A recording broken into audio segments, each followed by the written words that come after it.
Hello. Hi.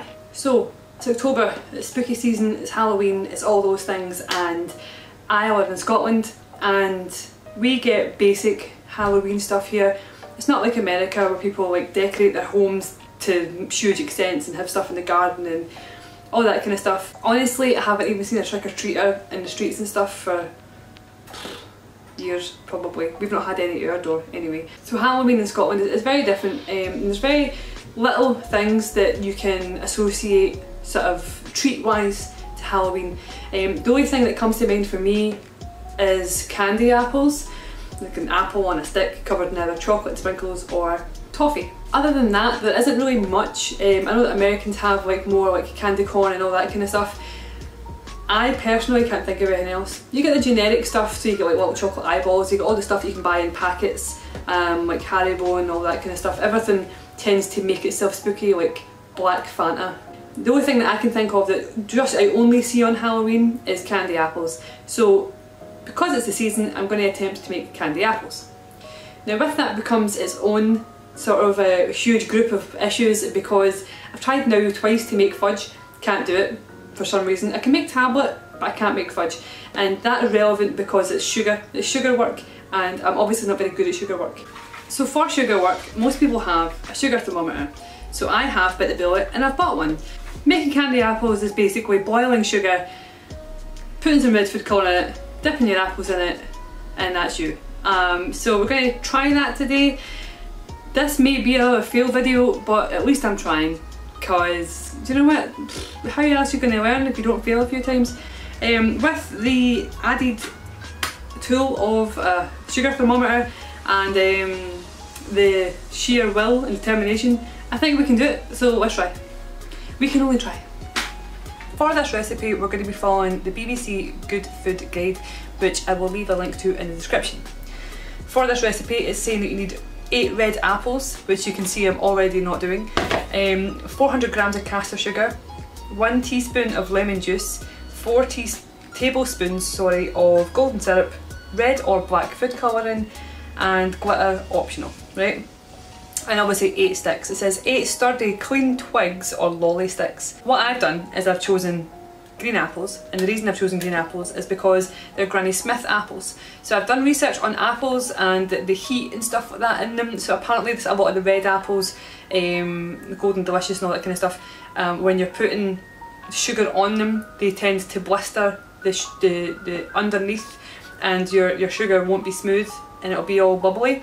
And these Granny Smiths tend to withhold heat a little bit better, so they won't go all mushy and brown and stuff under the sugar, under the heat. So the research I've done basically says Granny Smiths are the way to go. I could be wrong, but based on like the 7 videos I watched, Granny Smiths are the way to go. So what I'm going to do just now is basically just take all of the stalks out, and I am going to get my lollipop sticks, which I actually got from a friend. But you can get them in crafting, like see, like you get like boxes worth of like glitter glue and all that kind of stuff, or like any sort of like hobby craft sort of place. So you can get this. And I'm basically just going to jam this stick into the apple until it's nice and sturdy. I mean, that's as off centre as anyone could be, but you get the picture. I only have 6 because I bought a pack of 6 apples. That's basically it. So we're jamming the sticks in here, and also in my research of this recipe, this recipe that I'm using does not tell me to do this, but I'm going to advise doing it, and I'm going to do it myself as well, is boil the kettle and leave it to sit for a bit while you do this. My kettle's already boiled, and we're going to pour boiling water over the apples. It's just to get any wax that's on the apples off. It also cleans them.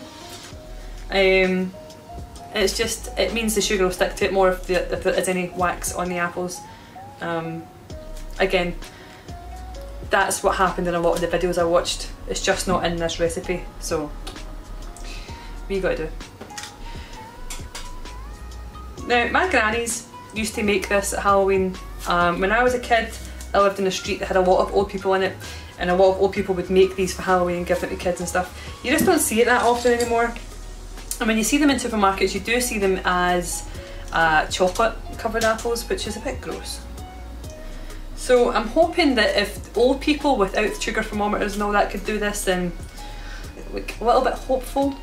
So we're going to pour boiling water over them and just take off any of the wax. Obviously you can do this over the sink, but I'm just going to do it over this bowl. It does say like don't steep them in the water or anything, just pour it over.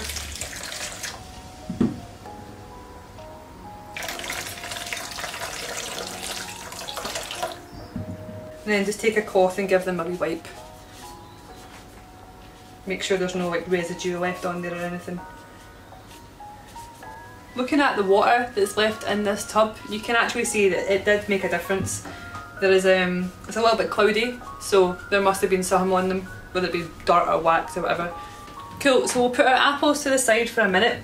The next part of this recipe basically says get parchment paper ready, which I've done here. There's a bit of parchment paper on a board, so that's it. It's basically just a chopping board with parchment paper on it. I think this basically happens so quickly that you need to be fully prepared to just like go. So this, I mean, it could be interesting. Watch me fail.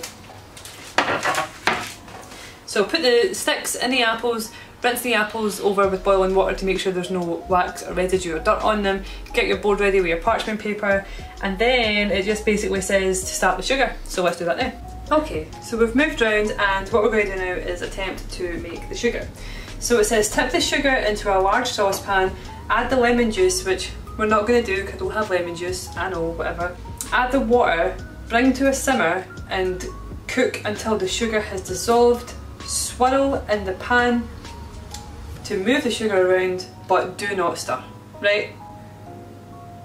Cool, that information has been taken in, right? We get that, that's fine.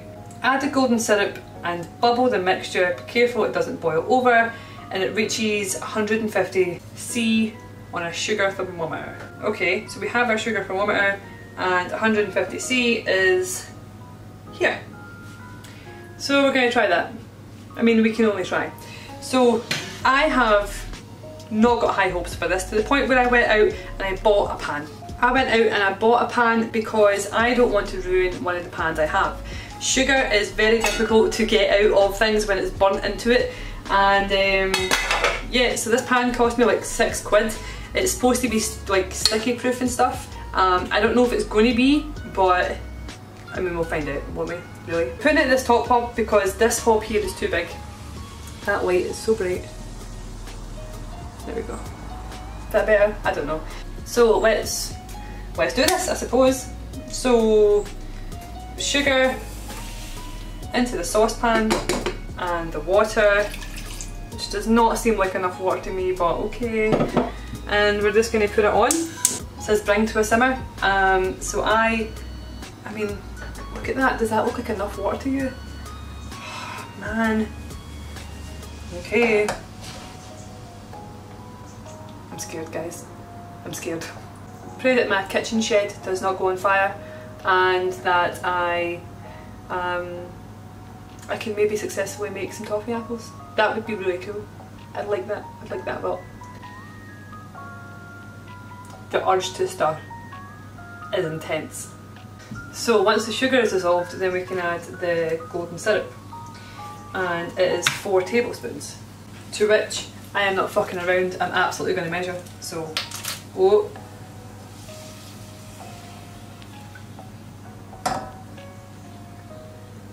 Something's happening. So I'm just swirling the pan. I mean, it's starting to bubble a little bit.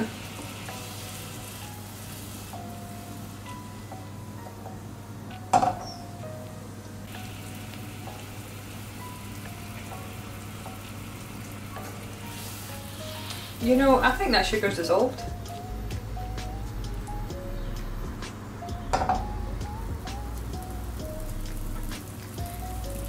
And it's at a simmer. So I am going to add the golden syrup. This is half a tablespoon measurement, so I'm going to put in 8 of these. Right, so that is 4 tablespoons of golden syrup. That's shimmy that about, right? And it's simmering, everything's in it. So we're going to plonk this in. Cool. So that's telling me that it's at 100C, which currently is jam. So there's that. 150C is where it's to reach. Once it's reached that, put in the food colouring and quickly dip each apple into the toffee. Cover all of the apple and then put on the parchment paper. Then it says repeat with the remaining apples, gently heat toffee again until best eaten on the same day. Okay, I'll just continue to swirl it around because we're not supposed to touch it or stir it.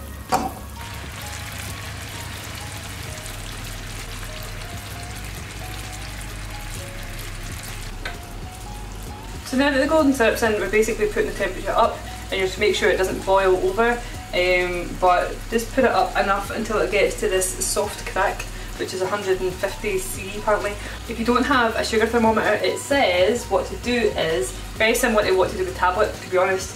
If you don't have a thermometer, test the toffee by dropping a small amount into cold water. It should harden instantly, and when removed, be brittle. If it's soft, continue to boil. When it's ready, drip in some food colour. So yeah, so I'm going to give it a wee swoosh just in case. Make sure nothing's sticking. And we're currently at 120C, so we've got a wee bit to go yet, but it certainly is climbing. So we're just at the soft crack stage, but we're looking for a hard crack stage. So we're not long to go yet. It's still getting there though. Now what bothers me is that it says that you have to put in the food colour and swirl it around until it's combined and then start just ramming apples into it, right? But I want to put the food colour in now because I'm swirling as I go at the moment, and I think that I'm not going to have enough time to swirl it to combine it as it cools before I can put the apple in before it getting any hotter. Do you understand? So I'm going to put it in now. And I'm basically just putting in a wee drop.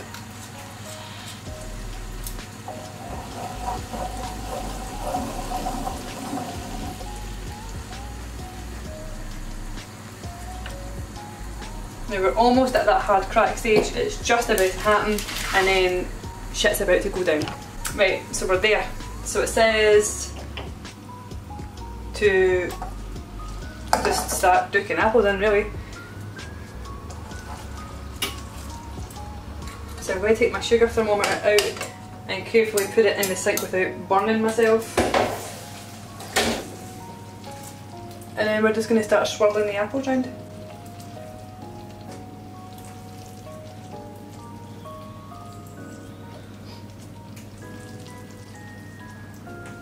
And then plonking it on. I don't know how well that's going to stick, but what I'm probably going to do is do a wee bit of double dipping. Oof, it's drying. It's like going hard really fast.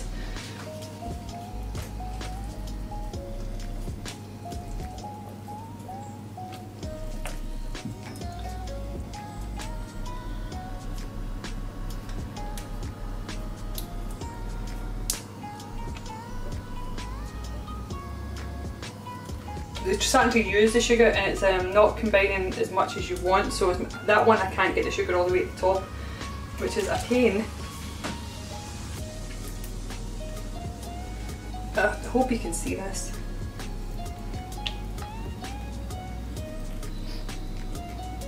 Oh, the sugar is really starting to harden up now.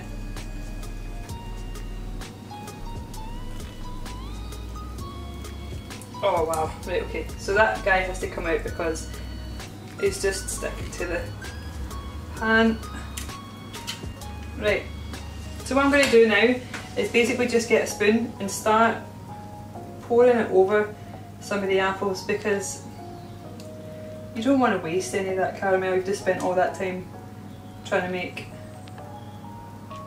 So I don't know how much you've seen because my camera cut off, but what I did is I got caramel by the spoon and started to pour it into the divots where the sticks go into the apples, and that means that the obviously sticks are secure in there. Now by pouring it over, it did mean that it got a little bit fucked up looking, but at the end of the day, you're going to eat it anyway, so whatever. They're maybe not the most perfect looking things in the world, but they are candy apples, and yeah, I'm quite happy with them. What we'll do is we'll trim off some of the bottom bits, and they'll look fine. They basically serve the purpose of what they are, which is apples covered in candy. So yeah, quite happy with that. So I have made 6 candy apples. I would say that 6 was actually just enough for the ingredients that I used. The recipe that I used says use 8 apples.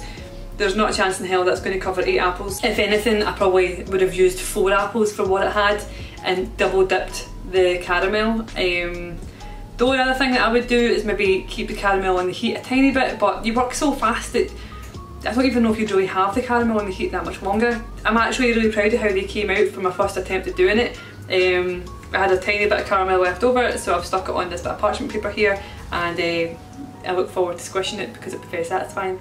So yeah, this is my candy apples, and thanks for coming to see me make these. If you liked this video, please like and subscribe. It really means a ton to me if you do that. Leave a comment because I read every single one of them and I reply to most. And if you want to see pictures of like daily life and stuff, I have an Instagram. If you want to chat shit to me, I have a Twitter, and if you want to support me in any way, shape or form, I have a Patreon. And thanks very much to my patrons, by the way, because without you I wouldn't have got a sugar thermometer and this would have been fucked. So thanks very much, and yeah, I hope to see you soon. Happy Halloween and bye!